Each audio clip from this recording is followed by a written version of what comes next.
What is up, YouTube? ABYR back from the Abyss Rising sneak. I actually went to 2 different sneaks this week. Entered a total of like 5 times or something ridiculous like that because there was a lot out of the set that I wanted. Um, didn't pull overly great. Well, I pulled pretty decent, but like I wasn't able to trade or sell a whole lot of this stuff because some of the values that people were giving me were just ridiculous, and everyone was kind of after the same stuff. But I still did pretty well on some of the stuff at the sneak. So I just want to show you some of the stuff that I got. We got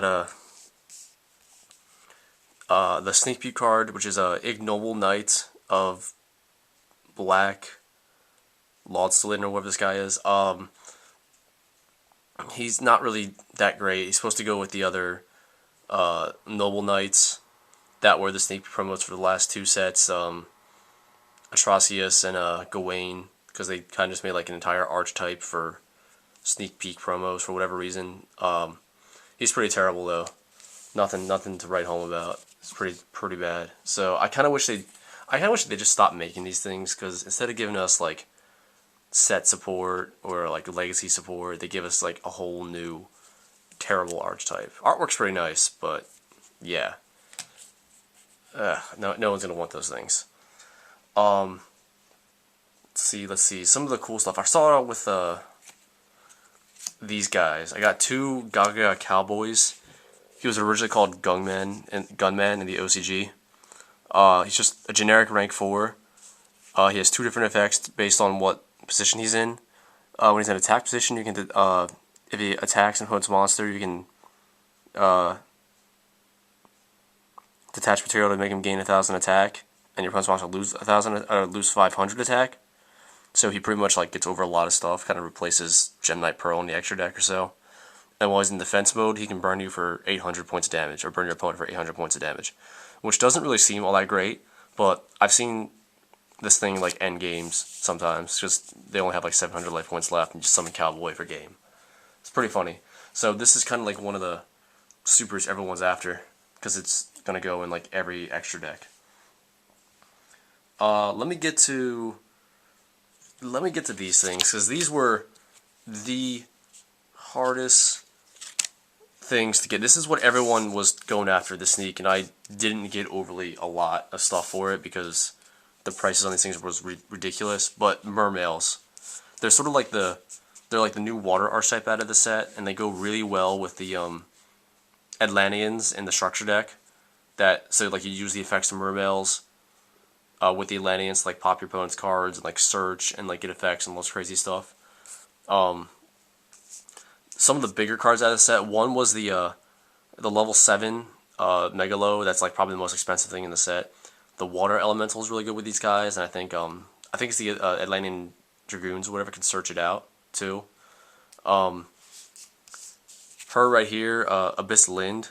She's kind of like a tutor for the deck.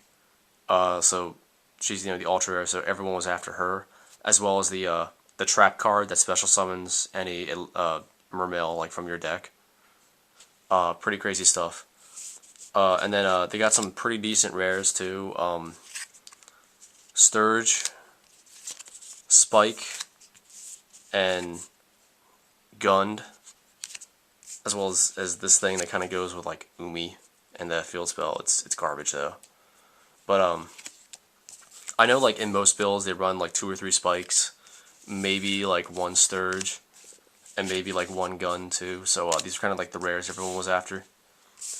And then there's a few more cards of these guys. There's like a super that like special summons 2 from the graveyard, trap card, stuff like that. So these are better get familiar with these things really quick, because they're gonna be everywhere probably once the set drops and gets released. Since this is the water set and going on with the water themes, I also got these 2. Abyss Dweller, which is a TCG exclusive. This thing, when it was revealed, it's absolutely insane. For starters, it's a water card, so you can use it with the Atlanteans and the mermails and stuff like that. But for its effect, he would gain, like, all water monsters gain 500 attack if you have a water XC material on it. But for the effect to like shut off your opponent's graveyard, and this thing's just being generic, even though it's 1,700 attack, this thing is going to be pretty insane and it's going to find its way into a lot of people's extra decks, even though even like non-water decks. Bahama Shark was a OCG import for the set. It was like a promo or something over there, but it's used in Mermails as one of the rank 4 exceeds, so you can get like the Atlantean effects off it to like when you detach an Atlantean, and you get like your search off Dragoons or something like that. With this guy, you can detach material. It's a special level 1 rank 3 or lower water monster from your extra deck, and that monster can attack the turn. It's pretty weird that it just gives you like another monster. So like you just summon this and then detach summon like a Leviathan Dragon. Although it doesn't have any materials, it's just going to be a 2000 beater. Stuff like that. It's pretty weird.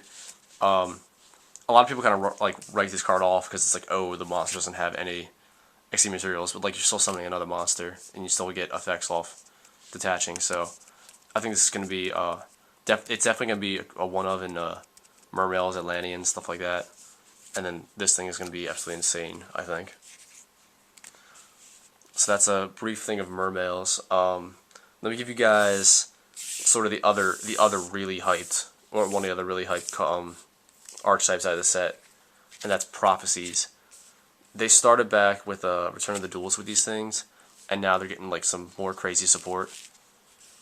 I pulled 3 of these things. I was actually pretty pissed about it. Like I only needed like one of as like a collection thing, Empress, but I pulled 3, and I'm like, why can't I pull like 3 Lins or 3 Spheres? I pulled 3 Ultra Empresses. I'm like, come on, guys. I mean, she's decent as like she gains attack for like the number of exceed materials when your monster has it. You gain detach material, like reveal the top 5 cards of your deck. Like pop cards equal to the number of spell books, and then put your cards back in any order. So like she's not terrible. Like her effect's not terrible, even though it's a little situational. But like the deck has a really hard time making rank 5 unless they want to play stuff like Strength or like other cards to help out with level 5, which isn't really great. So the deck doesn't really make her, which is a shame because I have 3.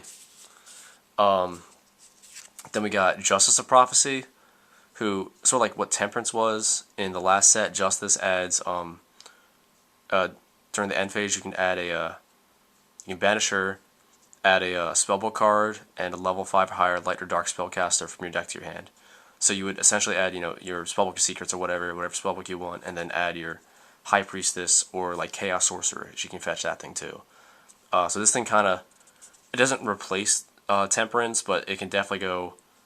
You can have to go like 2 and 2, or like 2 and 1, or 1 and 2. Like it's sort of like a preference thing. I've seen builds online that are all over the place with this, or just like 3 of her, no Temperance, stuff like that. It's just kind of whatever you want to do, but it's really good. Sort of like another way to get out to accelerate into High Priestess. I got a Emperor. He's supposed to be like a rank 5 that you use with or a level 5 you use with Empress. He's nothing great though. Kind of like banish a spellbook and another spellcaster, steal a monster for the end of the turn. Nothing crazy. Spellbook of Eternity. This is definitely gonna be like a one or two of in Prophecy decks, as you can add a banish spellbook back from your Root from Game pile to your hand. So like whatever you banish with Priestess, you just play this, add it back to your hand, and then this is in your graveyard as a spellbook for Priestess or a Tower. I didn't pull a Tower because that thing is like hyped to high hell, as it's like a $40-50 card. So I'm like, yeah, I'm gonna wait for it to drop a little bit. You only really need like 1 or 2 Towers in the deck anyway, as you can just search it and recycle it and do all this other crazy stuff with it. Sort of like the card to go along with Tower is a Stoic, who used to be Hangman, and he's kind of like a level 1 Sangan. You can search him if your opponent kills Tower. You can search him out, and then when he dies, you can search out either Justice or Temperance. So he's another sort of like one of in the deck too, but still really cool. These are the 2 TCG exclusives for Prophecies. One is Spellbook Library of the Heliosphere. I pulled this thing. I thought it'd be kind of cool when it was first starting to come out, because the effect was sort of like partial though. So I thought this was insane, as it'd be like, yo, it's a Spellbook duality just about, as you can look at the top 2 cards from your deck and add any spellbooks that you revealed to your hand. So like if you get 2, you can add 2. If you get 0, you add 0. Kind of have to take that chance, but you need to have 5 spellbook cards in your graveyard to activate this card, which is never going to happen. So this card is too booty, unfortunately. And then this was the card that I was pretty down on when I first saw it, but then I kind of realized, like, hey, it's actually not that bad. And that's Spellbook Star Hall. Each time a spellbook card is activated, you can place a spell counter on this, and then all spellcaster type monsters gain 100 attack for every counter on this. And then when this card is sent to the graveyard, you can add 1 spellcaster type monster from your deck to your hand whose level is less than or equal to the number of spell counters on this card. So this thing has a lot of uses in that deck. I find is you can pump up your guys to get over threats like Thunder King and Nat Beast and like Shockmaster, stuff like that just shuts the deck down. And it also it's spell counter, so you can use stuff like Arcanite and Apprentice with this thing, which is pretty cool. And then when it dies, you just get a spellcaster from your deck to your hand, so it kind of like it searches out if your opponent MSTs it or something like that. So it's pretty useful. I might try it at 1 or so in the deck. Pretty cool. The other archetype that everyone was after was Madolches. And unlike Mermails, which they rarity bumped everything for that, Madolches stayed pretty much like commons and rares. So let's go here. Ticket is a common. I don't believe this thing was still common. It's kind of like their wind-up factory. It's insane. Probably like the brokenest card they have. Marmaid is sort of like a one-of. You add a spellbook, or a spellbook, Madolche spell trap card from your graveyard to your hand when it's flipped or something like that. Croissant goes really well with like the cat, Mew Fool or whatever it is, and then stuff like double summon or whatever. You go cat this, return cat back, increase this to 4, and like double summon some stuff. Some pretty crazy stuff. It's pretty cool. So you run like 2 or 3 of these in the deck, I think. Messenger Gelato is like the rare everyone was after at my sneaks. It was like a $5 rare because this is pretty crazy. Like when it's when this card's special summon, you can add 1 Madolche spell or trap card from your deck to your hand, and you have to control it to face up Madolche monster to do this. So you go cat this, add Chateau or whatever back to your hand, or add Ticket to your hand, stuff like that. Pretty cool. There's also a trap card, Madolche Palooza, that I wasn't able to get because everyone was after that thing and the price was not right. But you just special summon all Madolche monsters from your hand. It's pretty nice. I think you only run like 1 in the deck because of other things, but still pretty cool. And then they get their own Exceed in a Madolche Queen Tiara Masu, and that thing is insane. It's a rank 4. You can return 2 Madolche cards, even the spell and trap cards, from your graveyard to your deck, and then select the same number of cards your opponent controls and return them to the deck. So you can do it like up to 2 times. It's pretty nuts, and you just like spam her with ultimate offerings with Moduline and like this guy and the cat and dog and stuff like that. It's just crazy. So is another deck to watch out for. It's gonna be like gadgets on crack, just about. It's gonna be pretty nuts. Alright, some other stuff I got. Let's see here. One-Eyed Skill Gainer. Just like a 3 level 4 monster thing or whatever. 2500 attack, and it can like take one of your opponent's monster's abilities. Nothing great. Shockmaster and like Vylon Die Sigma is obviously better. Stuff like that. Tannhauser Gate. This card's not terrible. You can target 2 monsters you control with 1000 or less attack, and then you can like combine their level. I think this is like how the guy on the show made Dyson Sphere, which is also in the set. It's a rank 9, so you go like, you know, something, and then you can go into like combine, like add up their levels, so they're both like gonna be like level 6 or whatever, level 8 or level 9, and they go into rank 9 or whatever. Might be like a nice tech card for some decks. And then Attack the Moon. This is a really funny card that they made for the TCG. It sort of like explains the whole Yugi versus Mako episode where like Giant Soldier of Stone destroys the moon and then like wipes out all of Mako's water monsters. Some stupid stuff back when the show was like hilarious and made no sense. But it's other than just the lol factor, it's not that great. And then just some other rares we got here. We got a Gaga Giga with the Risen. He's just like a normal 3 level 4s, 2950. Kind of like this thing, and they also made a Giant Soldier of Steel, which is like an upgraded Giant Soldier of Stone, so these kind of like exceed some old school monsters, which is pretty nice. Gaga Caesar, some more like Gaga support. I was hoping this deck would get some really cool stuff, but yeah, eh. And this thing, it's like you banish a monster with a level, and then all Gagas become that same level. Nothing great there. Popcorn. This thing's pretty funny. It's another exclusive. I think it was in the manga or something like that. But again, nothing great. When a field spell is face up on the field, this card gains 1,000 attack. So comes a 22 beater if you have a field spell. Okay. Noble Arms Afflictor, something like that. It's supposed to go with the Noble Knight guys, like Noble Knights, and it's kind of booty. And then lastly is a Mind Pollutant, which this card isn't terrible.